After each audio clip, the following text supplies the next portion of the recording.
Bismillahirrahmanirrahim. Assalamualaikum warahmatullahi wabarakatuh. Innal hamdalillah nahmaduhu wa nasta'inuhu wa nastaghfiruh. Wa na'udzu billahi min shururi anfusina wa min sayyiati a'malina. Man yahdihillahu fala mudilla lahu wa man yudlil fala hadiya lahu. Asyhadu an la ilaha illallah wahdahu la syarika lah wa asyhadu anna Muhammadan 'abduhu wa rasuluh.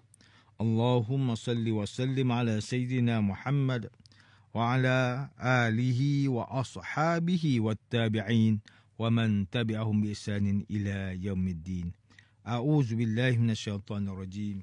Ya ayyuhalladzina amanu taqullaha haqqa tuqatih wa la tamutunna illa wa antum muslimun. Amma ba'd. Yang berusaha Tuan Haji Ahmad Nazri Muhammad Yusof selaku penerbit rancangan tafsir Al-Quran dan seterusnya sidang pendengar yang dirahmati Allah. Alhamdulillah, pertamanya marilah kita bersama-sama merafakkan setinggi kesyukuran kehadrat Allah Subhanahu Wa Taala di atas segala nikmat kurniaan dan rezekinya yang tidak ternilai. Selawat dan salam ke atas junjungan besar Nabi Muhammad sallallahu alaihi wasallam, ahli keluarga baginda dan para sahabatnya yang tercinta. Bersama saya Profesor Dr. Muhammad Najib bin Abdul Qadir, Pusat Kajian Al-Quran dan As-Sunnah, Fakulti Pengajian Islam, Universiti Kebangsaan Malaysia. Tuan-tuan, puan-puan para pendengar yang dimuliakan, pada hari ini kita akan menyambung kembali rancangan tafsir Al-Quran bagi siri ke-48. InsyaAllah pada kali ini kita akan membincangkan mengenai pentafsiran ayat ke-64 dan 65 surah Yunus. A'udzu billahi minasyaitonir rajim. Bismillahirrahmanirrahim.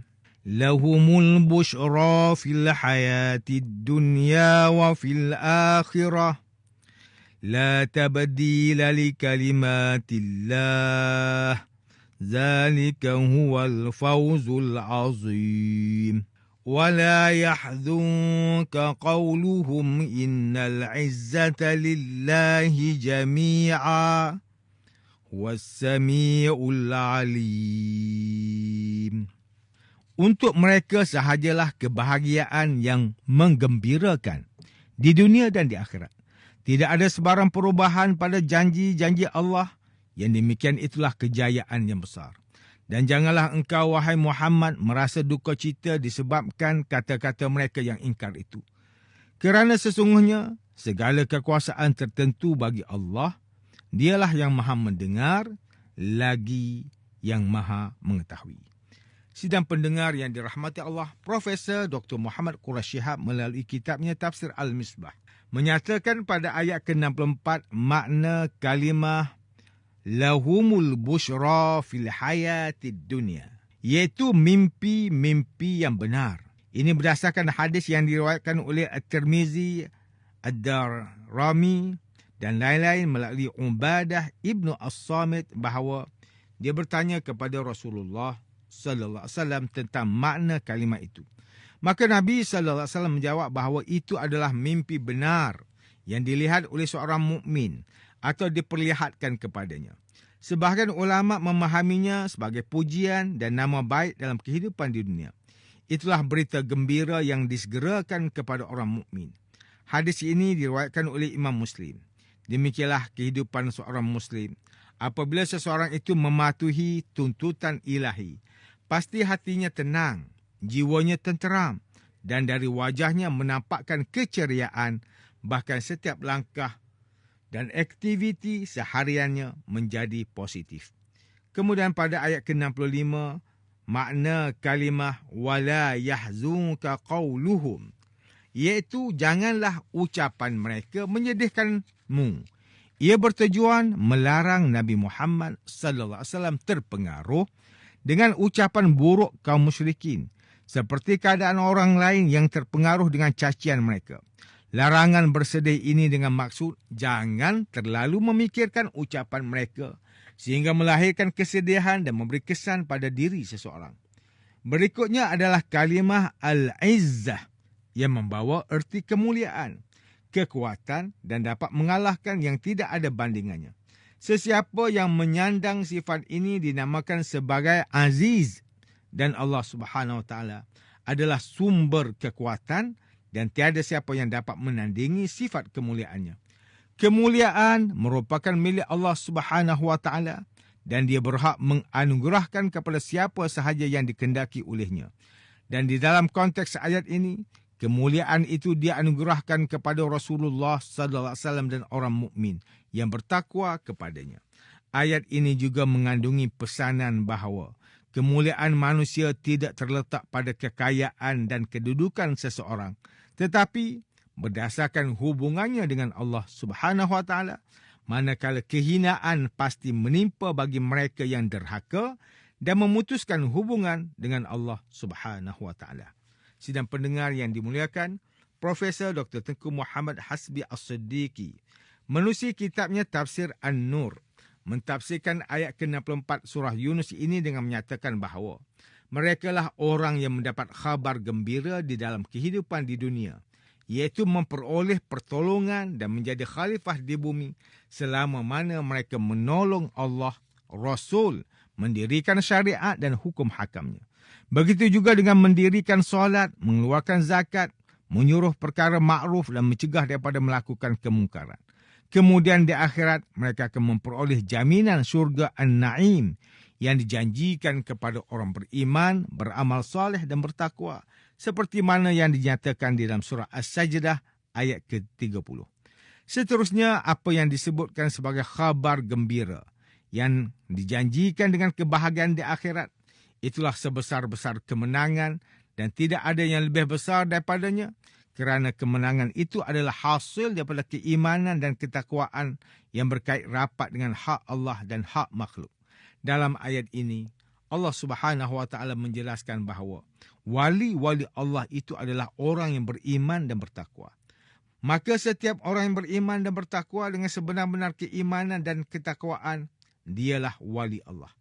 Kemudian ayat ke-65, Allah Subhanahu wa taala memanggil, wahai Muhammad, janganlah kamu gelisah kerana mendengar ucapan orang musyrik, iaitu ucapan yang mendustakan dan mengingkari tentang kebenaran dan wahyu yang dibawa oleh kamu.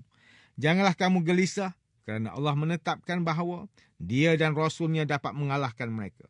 Kerana Allah Subhanahu wa taala maha gagah perkasa. Sekiranya ada yang bertanya, mengapa Nabi Muhammad tidak boleh merasa gelisah? Maka Allah Subhanahu wa taala menjawab melalui firman-Nya, sesungguhnya semua kemenangan dan kebesaran adalah kepunyaan Allah. Tidak ada seorang pun yang memilikinya. Maka Allah Ta'ala sahaja yang berhak memberi atau menahan kepada sesiapa sahaja yang dikehendakinya. Bahkan Dia telah berjanji dengan para rasul dan para mukmin bahawa Dia pasti akan memberi kemenangan. Allah Subhanahu wa taala sentiasa mendengar semua perkara tentang apa yang mereka perkatakan dan maha mengetahui segala pekerjaan mereka. Manakala Ustaz Salahuddin Abdullah dan Ustaz Umar Khalid melalui kitab mereka Tafsir Mubin mentafsirkan ayat ke-64 surah Yunus ini dengan menyatakan bahawa bagi mereka sahajalah kebahagiaan yang menggembirakan sama ada di dunia maupun di akhirat. Tidak ada sebarang perubahan pada janji-janji Allah.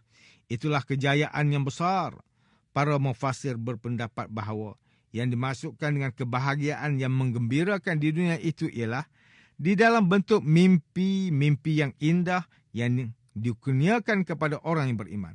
Perkara ini telah disebut dalam sebuah hadis yang diriwayatkan oleh Al-Hakim, manakala Al-Tabari berpendapat bahawa khabar gembira itu dikurniakan melalui mimpi yang indah serta bisikan dan pemberitahuan para malaikat pada waktu ihtidhar, iaitu pada saat menjelangnya kematian. Seterusnya, Profesor Dr. Haji Abdul Malik bin Abdul Karim Amrullah atau lebih dikenali sebagai Hamka melalui kitabnya Tafsir Al-Azhar, ketika mentafsirkan ayat ke-64 surah Yunus, beliau menyatakan bahawa sekiranya iman dan takwa telah sebati dalam perjalanan hidup seseorang atau disebut sebagai way of life kerana telah melalui pelbagai latihan yang ditentukan oleh Rasul, bukan sahaja rasa takut dan duka citanya menjadi hilang, bahkan diganti dengan kegembiraan menghadapi urusan kehidupan di dunia serta kegembiraan yang kekal abadi sehingga akhirat. Di dalam kehidupan ini, usah merasa takut, murung dan berduka cita ketika menghadapi kesulitan. Kerana sekiranya perkara tersebut tidak dibendung dengan ketakwaan, ia akan menghambat kemajuan langkah seorang hamba. Yakinlah bahawa setiap kesulitan pasti disusuli dengan kesenangan. Inna ma'al usri yusra. Maka jiwa akan menjadi gembira kerana kehidupan manusia tidak pernah sepi daripada rahmat Allah Subhanahu Wa Taala. Seterusnya pada ayat ke-65, penulis menyatakan 3 ayat berikutnya menceritakan tentang persiapan jiwa bagi orang yang beriman agar jangan takut dan duka cita menghadapi kesulitan. Kerana berbekalkan ketakwaan dan keimanan, pasti setiap kesulitan disusuli dengan kesenangan kerana mereka adalah awliya dan orang yang dekat dengan Allah. Di antara caci maki yang dilontarkan oleh kaum musyrikin kepada Nabi Muhammad sallallahu alaihi wasallam ialah mengatakan baginda seorang tukang sihir, tidak mempunyai keturunan dan lain-lain lagi. Sebagai seorang manusia yang mempunyai hati perasaan, pasti perasaan duka cita itu timbul di dalam hati Rasulullah sallallahu alaihi wasallam. Namun mereka bukan sekadar menghina, bahkan tidak mahu menerima kebenaran dan mencari cacat celah Nabi Muhammad sallallahu alaihi wasallam.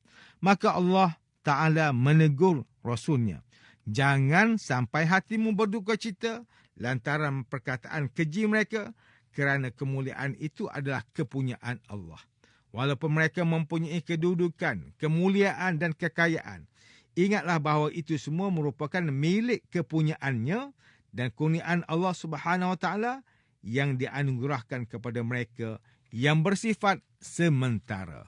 Sidang pendengar yang dirahmati Allah, demikianlah tafsir bagi ayat ke-64 dan 65 surah Yunus menurut pentafsiran oleh para ulama. Kesimpulannya, mereka yang disebutkan oleh Allah dalam ayat ini akan mendapatkan khabar gembira daripada Allah Subhanahu Wa Taala di kehidupan dunia dengan hal-hal yang menyenangkan mereka. Di antaranya ialah mimpi baik yang dilihat oleh orang mukmin atau diperlihat kepadanya, mendapat pujian yang baik, mendapat kecintaan di hati orang mukmin dan juga di akhirat mendapat ganjaran syurga. Abu Hurairah radhiyallahu anhu berkata, aku pernah mendengar Rasulullah SAW bersabda, kenabian tidak lagi ada selain berita-berita gembira. Para sahabat bertanya, apakah yang dimaksudkan dengan berita gembira? Baginda menjawab, mimpi yang baik. Hadis Sahih Bukhari dan Sahih Muslim. Sidang pendengar yang dimuliakan, antara pengajaran yang boleh kita ambil daripada tafsir ayat ke-64 dan 65 surah Yunus ini ialah, pertama, setiap kesusahan yang pernah dihadapi oleh baginda Rasulullah SAW ketika menyampaikan risalah Islam patut menjadi pembakar kepada kita sebagai pengikut umat Nabi Muhammad SAW untuk lebih bersemangat menyampaikan dakwah kepada umat manusia. Kedua, sebagai orang yang beriman, Allah Subhanahu Wa Taala menganjurkan kepada para hamba yang berhajat kepada pertolongan dan bantuannya agar menjadikan sabar dan solat sebagai wasilah untuk mereka dengan Allah Subhanahu Wa Taala. Ketiga, sebesar apapun ujian dan kesusahan yang kita hadapi di dalam bahtera kehidupan ini, teruskanlah berjuang dan jangan pernah berputus asa daripada rahmat-Nya, serta teguhkanlah kesabaran kerana kata Ibn Qayyim rahimahullah, kesabaran itu adalah ketika hati tidak merasa marah terhadap apa yang sudah ditakdirkan dan mulut tidak mengeluh. Sidang pendengar yang dirahmati Allah, sekian sahaja rancangan tafsir Al-Quran pada hari ini. Semoga kita semua mendapat manfaat daripada perbincangan ilmu ini. InsyaAllah, mudah-mudahan kita akan bertemu lagi pada siri rancangan tafsir Al-Quran yang akan datang. Wabillahi taufiq wal hidayah. Wassalamualaikum warahmatullahi wabarakatuh.